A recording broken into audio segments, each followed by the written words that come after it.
제가 읽겠습니다.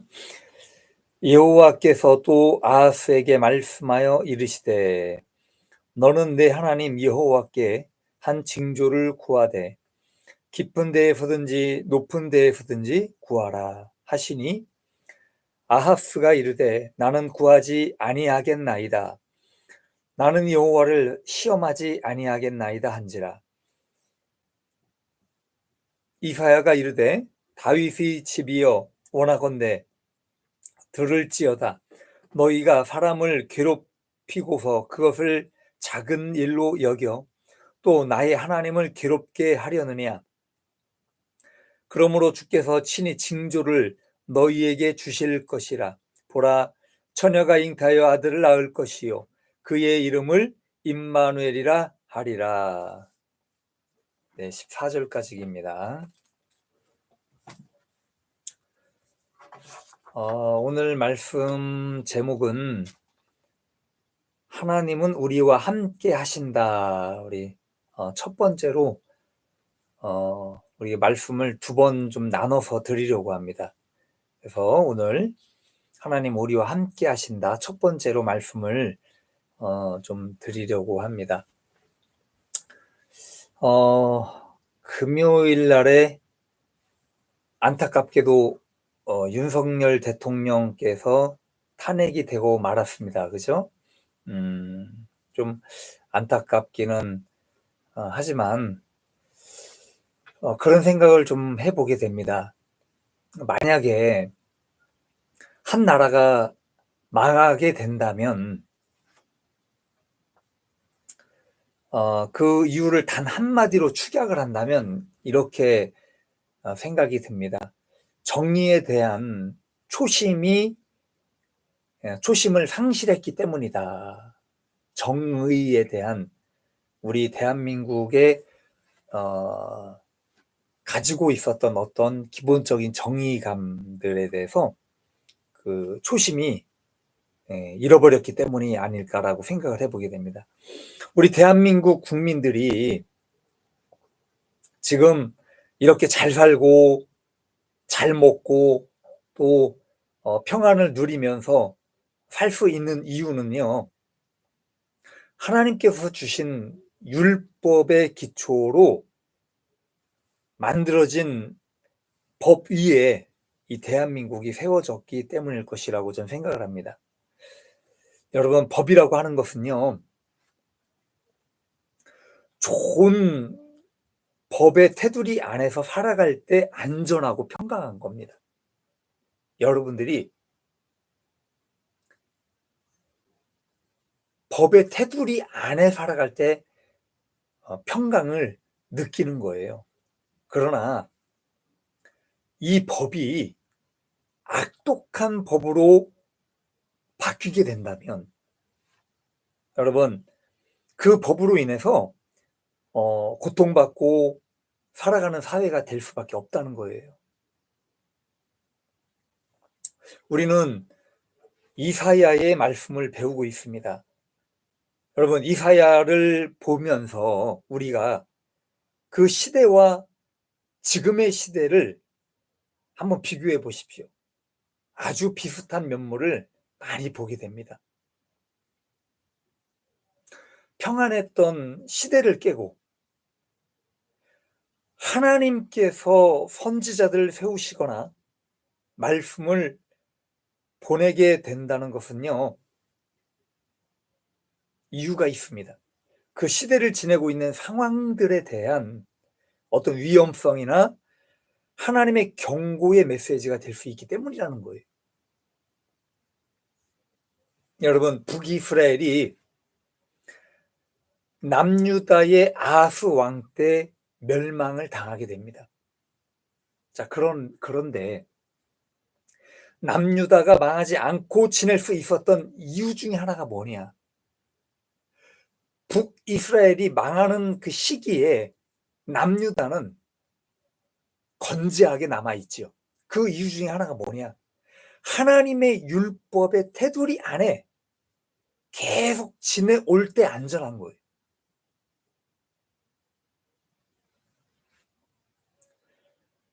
여러분 보십시오. 하나님의 법을 벗어나기 시작하게 되면 영락없이 하나님은 심판을 하셨습니다. 이것은요, 역사를 통해 우리에게 보여주시는 교훈이기도 합니다.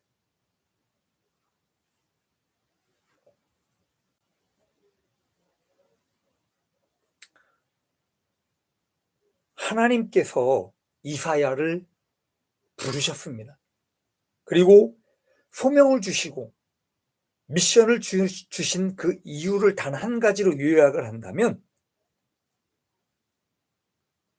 잘못되고 있는 그 시대를 바로잡기 위해서, 그리고 하나님의 율법의 테두리를 심각하게 벗어나고 있기 때문이라는 거예요. 자, 그렇기 때문에 돌아오라는 겁니다. 돌아와라. 죄악에서 돌아서고 나에게로 돌아와라. 우리가 믿는 그 하나님은 바로 우리와 함께 하고 있다라는 것을 알게 해주려는 것이 바로 오늘 말씀의 내용이라는 겁니다. 자, 오늘 말씀을 보면 이사야는 실로암 연못으로 갑니다. 그리고 아하스에게 이렇게 말씀을 전합니다. 너는 내 하나님 여호와께 징조를 구하라. 이렇게 말씀을 전하죠. 징조를 구하라. 여러분, 이 말이 뭡니까? 너 하나님 왜 못 믿냐 이거예요. 응? 왜 하나님을 못 믿냐 이겁니다. 여호와의 신앙으로 살아가는 한 나라의 왕으로서 한참 삐뚤어져 있는 거예요. 이미 신앙은 저 멀리 가버려 있고 하나님의 진리를 벗어나 망조를 향해 달려가고 있는 아수를 향한 구원의 손길, 구원의 메시지를 던지고 있는 겁니다, 지금.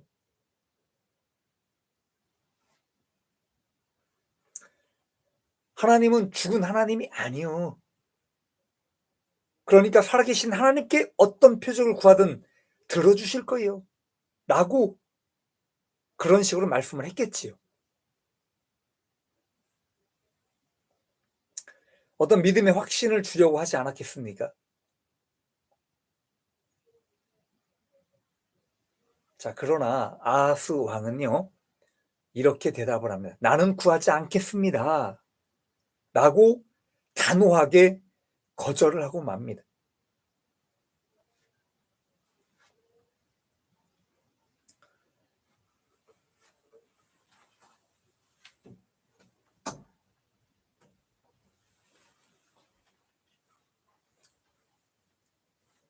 왜일까요? 왜 아하스는 하나님께 표적을 구하지 않은 것입니까?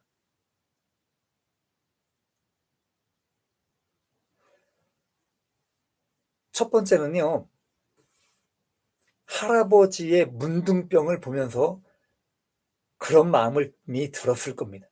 할아버지의 문둥병을 보면서. 여러분, 기복신앙이라는 거 잘 알고 계시지요? 아하스는요, 어떻게 보면 기복신앙과 비슷한 신앙관을 가지고 있지는 않았나 하는 생각이 듭니다. 하나님을 믿으면 잘 되고 형통해야 하는 것만을 바라는 신앙들. 그러나 자기가 겪었던 할아버지는 그 반대였다는 거죠. 하나님을 잘 섬겼습니다. 그리고 하나님을 위해 많은 일들을 했습니다. 어떻게 보면 그러나 그 하나님의 진노와 저주를 받은 문둥병으로 인해 최후를 맞이하는 그 장면들을 바라보면서 자랐던 거예요.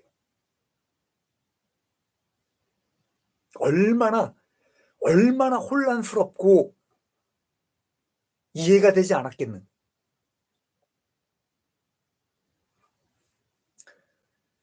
자, 두 번째는 신앙 안에서의 영향을 받지 못하고 자랐다는 거예요. 그 어머니를 보게 되면 어머니의 집안은 분명 신앙의 집안이었다라는 것들을 보게 됩니다. 그러나 그의 어머니는 신앙인이 아니었습니다. 유대인의 사회는요, 특별히 어머님의 신앙의 영향을 많이 받게 됩니다. 어머님이 신앙을 가진 어머니들은 그 자녀들에게 율법을 가리키고 또 신앙을 가리키는 그런 유대적인 어떤 바탕이 있지요. 그래서 어머님의 그 신앙적인 영향을 받지 못한 그런 삶을 살아왔다. 그리고 세 번째는 그의 모든 삶을 볼 때에 하나님께 향한 관심이 없었다는 거예요. 관심이 없어요. 아하스 왕은 여러 가지의 이유들로 인해서 하나님께 향한 마음의 문이 닫혀버리게 됩니다. 그래서 본문에 나는 여호와를 시험하지 아니하겠나이다 라고 이야기를 해요. 그래서 이 말을 다른 말로 해석을 하면 하나님을 향한 관심이 없다는 거예요. 저는 학교 생활을 하면서 공부를 좀 못하는 쪽에 속했습니다. 그 이유가 뭘까요? 공부에 관심이 없었기 때문에. 공부에 관심이 없기 때문에 공부를 잘 하지 못했습니다. 그런데 관심이 있는 일에 대해서는요, 뭐든지 열심히 하며 살아왔어요. 신앙도 마찬가지입니다. 아무리 관심 없고 마음이 닫힌 사람에게 하나님의 말씀을 한 보따리 싸가지고 간들 아무런 소용이 없다는 거예요. 하나님께 관심이 없는데 아무리 말씀을 전해줘 보십시오. 그게 귀에 들어오겠습니까? 관심이 없는 거예요. 그런 아하스를 보시면서 하나님은 그래도 이사야를 보내셨고 또 말씀을 보내신 거예요. 그리고 표적을 주려고 하셨던 겁니다. 그것은 곧 유대민족을 사랑하시는 하나님의 마음이셨습니다. 죄악 가운데서 돌아오길 바라시고 그리고 잘못된 길에서 벗어나길 바라시는 그 마음이셨고 또는 하나님께 더 가까워지기를 원하시는 마음이셨기 때문에 그렇게 하셨다는 겁니다.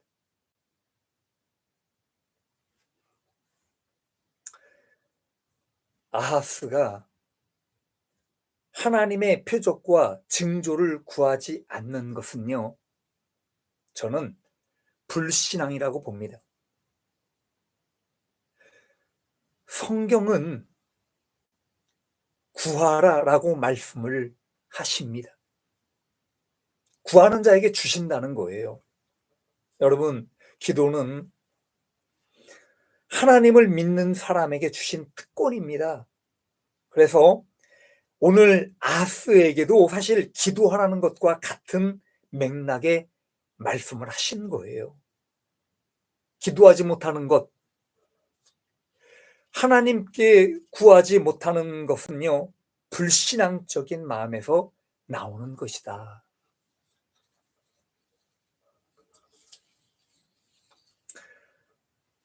아하스가 하나님 앞에 교만한 마음으로 징조를 구하지 않게 됩니다. 하나님은 그것을요, 절대로 기뻐하지 않으십니다.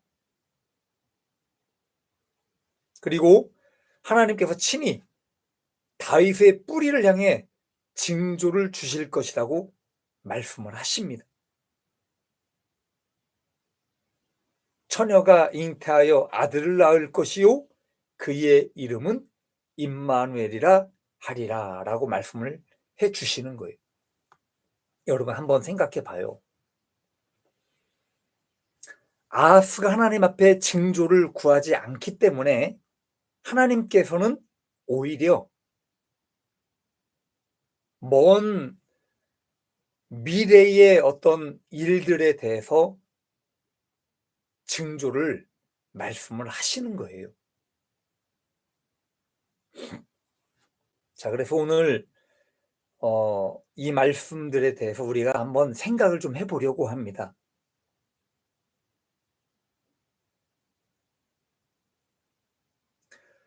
첫째는 하나님은 믿는 자들에게 사실 많은 기회를 주고 있다는 거예요. 기회를 주고 있다.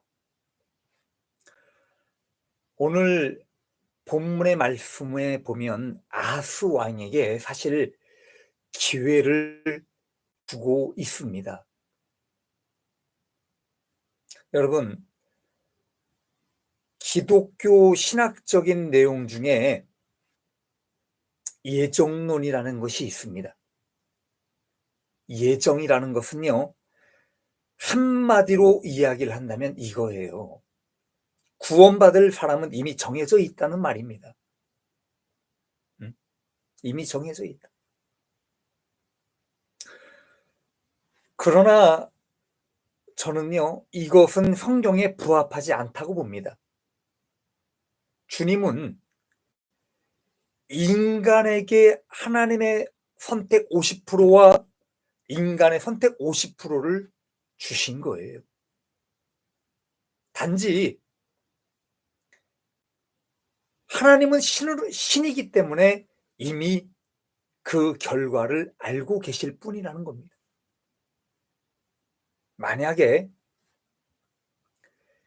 인간은 구원이 이미 정해져 있는 스토리라면요, 오늘 이사야가 아하스를 찾아가서 징조를 구하라고 이야기하지도 않았을 것입니다. 생각을 해보십시오. 이야기할 필요가 없다는 거예요. 구원받지 못할 사람이라면 아무리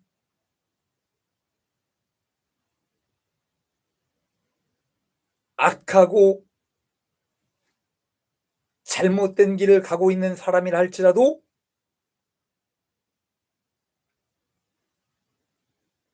또는 신앙생활을 잘 하고 있는 사람이라 할지라도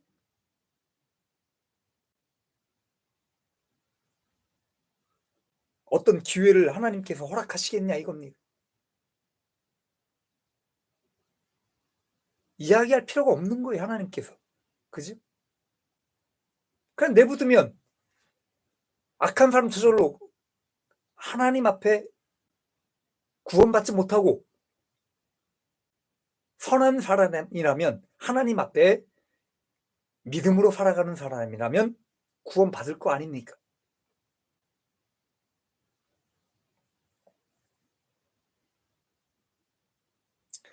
우리의 삶도 어떻습니까? 한번 생각해 보십시오. 어릴 적부터 지금까지 하나님을 멀리하게 할 만한 것도 있었습니다.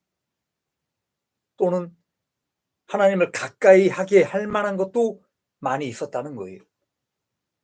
그러나 무엇이 됐든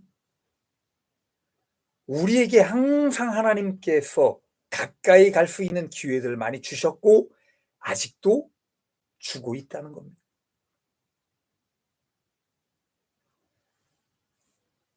그래서 아하스 왕에게 하나님께서 기회를 주셨다라는 것을 오늘 본문을 통해 보게 됩니다. 자, 두 번째는 표적과 기적을 주고 계신다는 거예요. 표적과 기적을 주고 계신. 하나님을 믿는 사람들에게 주신 특권 중에 하나는 하나님 아버지와 우리와의 관계, 즉 예수 그리스도를 통해서 우리를 하나님의 양자로 받아주신 것입니다. 우리 양자로 삼아주셨어. 그래서 아들의 특권을 가진 거예요.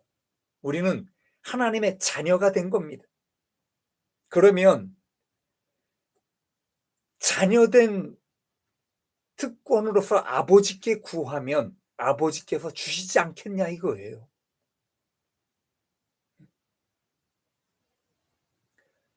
성경에 뭐라고 나옵니까?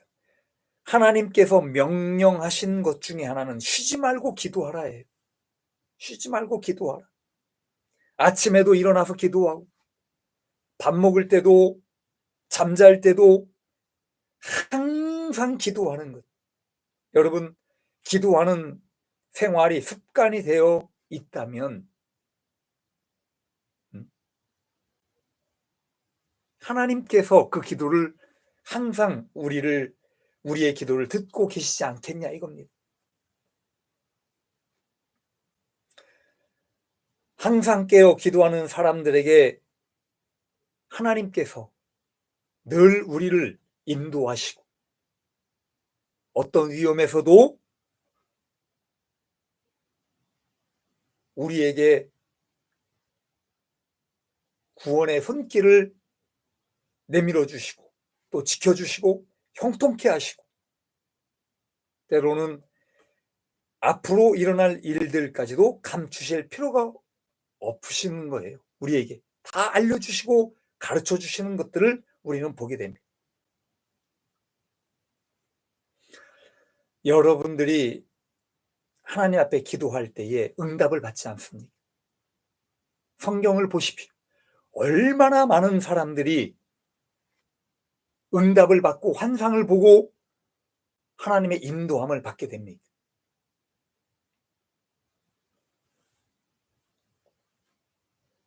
그래서 우리는 우리의 신앙생활을 통해 항상 표적과 기적을 보여주고 계신다라는 것을 우리는 알게 됩니다. 여러분들도 기도하는 도중에 환상이라든지 하나님의 음성을 들려주실 때가 있을 겁니다. 저는 가장 최근에 어느 한 환상을 보게 됩니다. 아마 일주일 전쯤인 것 같아요. 잠깐 윤석열 대통령을 보게 됩니다. 그런데 윤석열 대통령이 일반 사복을 입고 보따리 짐을 싼 것을 보게 돼요. 그런데 얼굴은 참 평안합니다. 그래서 그 환상을 보면서 잠깐 보면서 마음에 드는 생각이 이런 생각이 들어요. 탄핵이 되겠구나.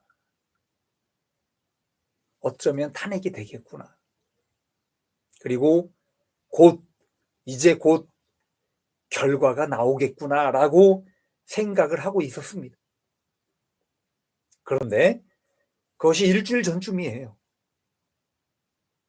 그리고 나서 불과 며칠 지나고 나서 탄핵의 결과가 나오고 말았습니다.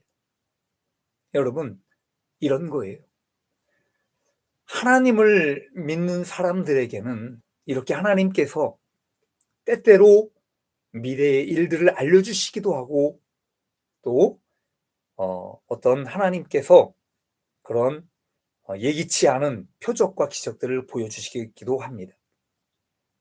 자, 세 번째는 우리는 항상 부정적인 면을 생각하지 말고 항상 긍정적인 면을 생각해야 한다는 겁니다. 여기 오늘 본문 말씀에 보면 아하스는 부정적인 면을 본 거예요. 조금 전에도 말씀드렸지만 할아버지의 어떤 그런 부정적인 면들을 보면서 각인이 되어버렸어. 하나님을 믿어야 믿으면 뭐 하겠냐 이겁니다. 하나님을 믿은들 이런 결과가 나오지 않겠느냐. 라는 부정적인 생각들이 그의 머릿속에 가득 차게 됩니다. 그렇기 때문에 하나님께 향한 반감이 생기게 됩니다.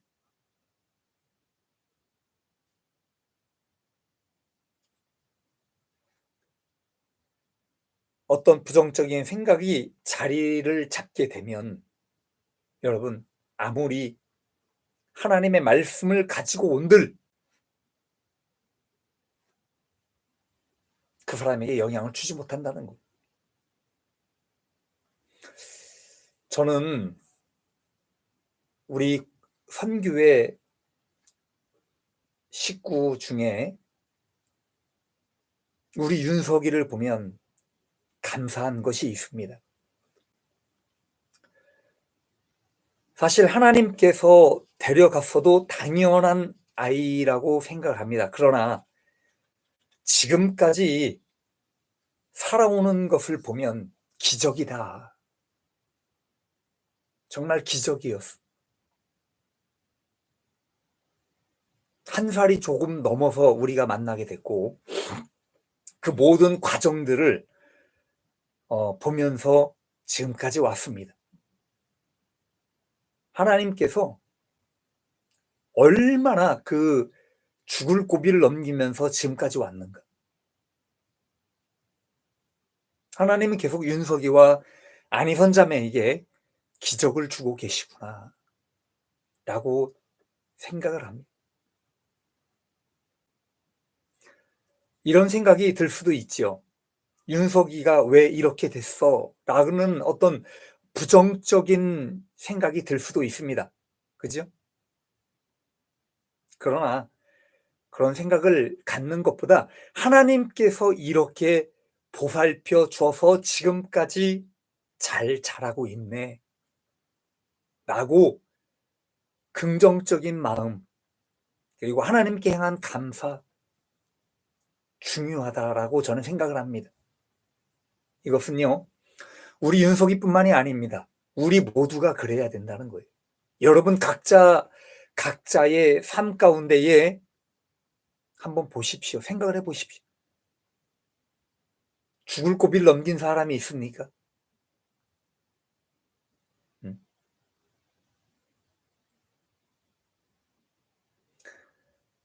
삶에 있어서 어떤 고통과 고난과 여러분들이 감당하지 못할 어려움에 처해 있었습니까?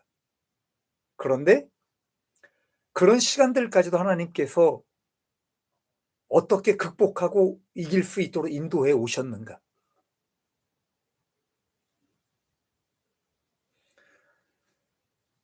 그래서 오늘 이 아하스 왕의 어떤 그런 부정적인 면들이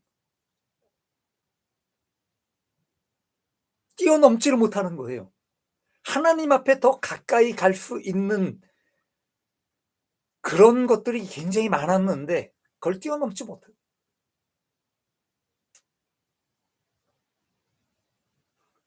그래서 우리의 삶 가운데는 이런 부정적인 생각보다 긍정적인 생각을 갖는 것이 중요하다. 그리고 가장 중요한 것은요. 하나님께서 우리와 함께 하신다라는 말씀이에요. 오늘 임마누엘이라는 말씀을 주십니다. 여러분 아하스에게 하나님은 이사야를 통해서 단 한 가지였습니다. 하나님을 찾을 때에 하나님은 함께 한다는 것을 알게 하려고 하신 거예요. 사실은 너가 하나님을 찾아봐. 너가 하나님께 표적을 구해봐. 그러면 하나님께서 함께 하신다는 것을 보여주실 거야. 라는 것을 알게 하려고 했던 거예요. 이게 가장 중요한 핵심입니다.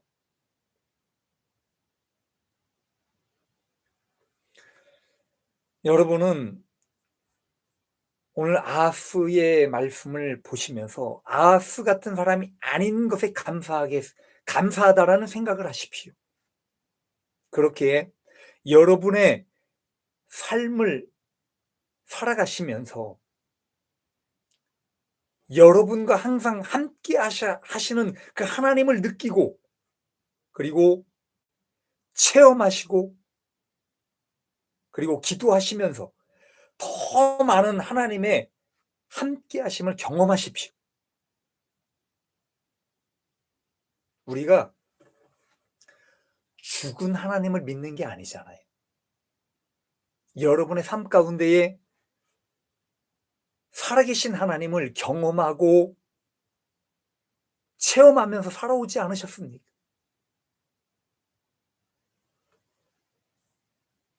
그래서 감사할 수 있기를 바랍니다. 우리는 얼마나 행복한 겁니까?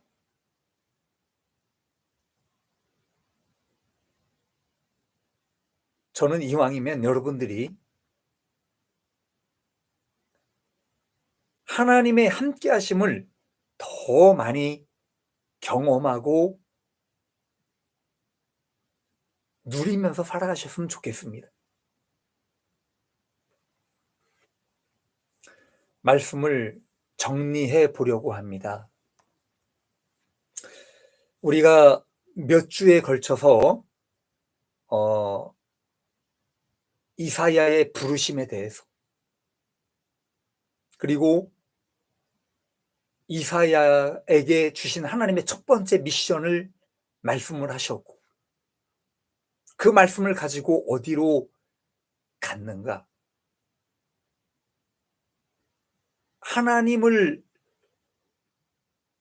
섬겨야 되고 하나님께로 돌아와야 할 아하스 왕에게로 갑니다. 그는 얼마나 하나님을 외면하고 살아가고 있는가? 얼마나 부정적인 마음을 갖고 살아가고 있는가? 그래도 하나님은 아하스 왕을 사랑하셨고 유다 민족을 사랑하셨어. 그래서 더 삐뚤어지기 전에 더 하나님과 멀어지기 전에 하나님께로 돌아오길 원하는 그 마음으로 이사야 선지자를 보내셨다는 거예요. 여러분, 하나님은 우리와 함께하고 계십니다. 아하스 왕에게도 함께 하셨지만 그걸 알지 못하고 계십니다. 얼마나 안타깝습니까? 그래서 이 말씀들 여러분의 생각을 하시면서 우리는 우리와 함께 하시는 하나님께 감사할 줄 알고 그리고 또 우리에게 주시는 하나님의 어떤 기적과 표적과 기회들을 감사하면서 더 열심히 신앙생활 할 수 있는 저와 여러분들이 되셨으면 좋겠습니다.